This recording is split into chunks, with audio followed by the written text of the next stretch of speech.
Claude Issihard, tout d'abord merci d'avoir accepté cette interview de 7TV. Vous êtes fondateur et directeur de la radio Tropic FM, une radio communautaire d'outre-mer qui regroupe 197 000 auditeurs par jour. Vous avez entamé depuis mardi, donc depuis 7 jours, une grève de la faim dans un acte de contestation qui vous oppose à Stéphane Mouangué, votre associé et ex-ami. Est-ce que vous pouvez nous exposer aujourd'hui le véritable problème? Qu'est-ce qui motive cet acte de contestation de grève de la faim?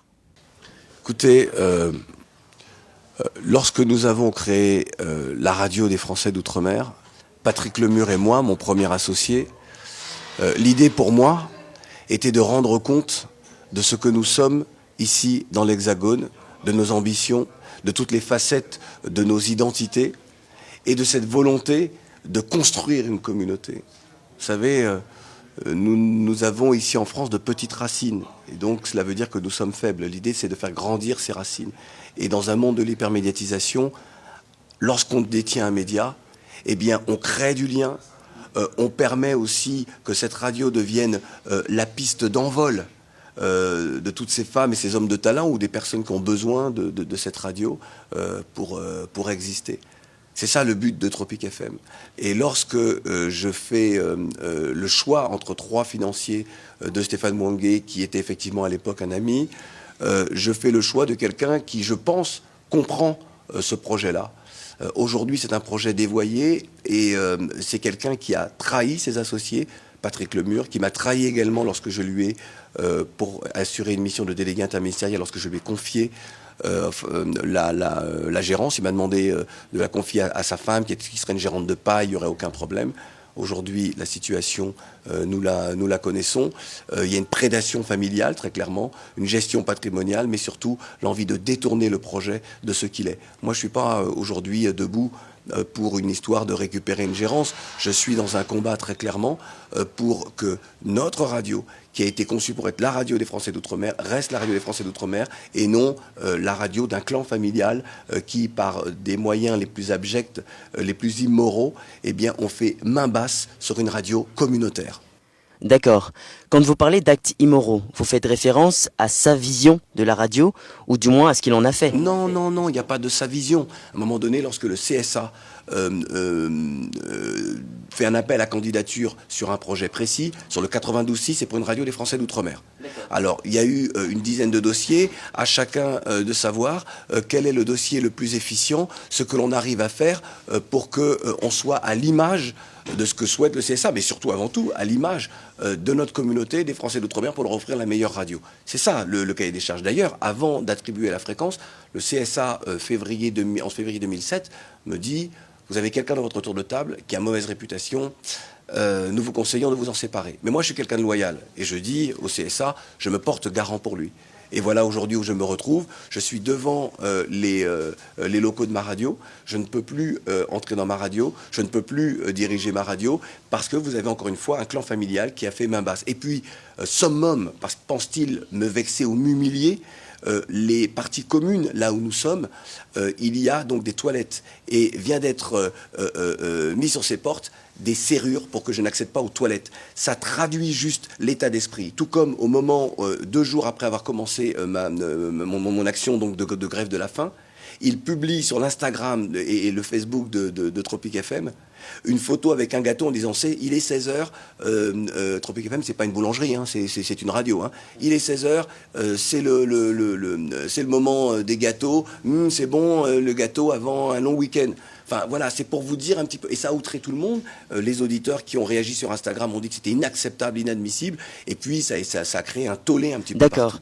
Est-ce que vous avez des regrets d'avoir fait confiance à cette personne? Est-ce que vous vous sentez coupable aujourd'hui de lui avoir laissé la gérance de votre entreprise? Mais évidemment, j'aurais pas dû lui faire confiance, c'est évident. Lorsqu'il m'a dit mais non, laisse-moi la gérance, quand tu reviendras, évidemment, tu verras, tu retrouveras, je te rends ta gérance. Ah oui, donc il vous avait promis. Mais évidemment, qu'il vous la rendrait. Évidemment. Sinon, pour moi, comme je lui disais en février 2011, je lui dis, je vais accepter la mission de délégué interministériel, mais le plus important pour moi, c'est la radio.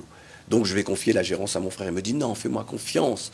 Je vais laisser à ma femme, enfin gérante de paille, gérante fictive. Voilà. Aujourd'hui, elle est salariée, tout comme la fille à l'intérieur de la société est salariée. C'est la seule cas de la société, c'est le plus gros salaire de la société. Ah, donc ce qui n'était pas le cas à la base. Bah évidemment que non, évidemment que non. C'est pas, j'ai pas créé une radio pour l'offrir à un clan familial. Bien sûr. Donc oui, je regrette évidemment. Je regrette surtout que cette personne, je regrette d'avoir cru que cette personne ait été un jour mon ami.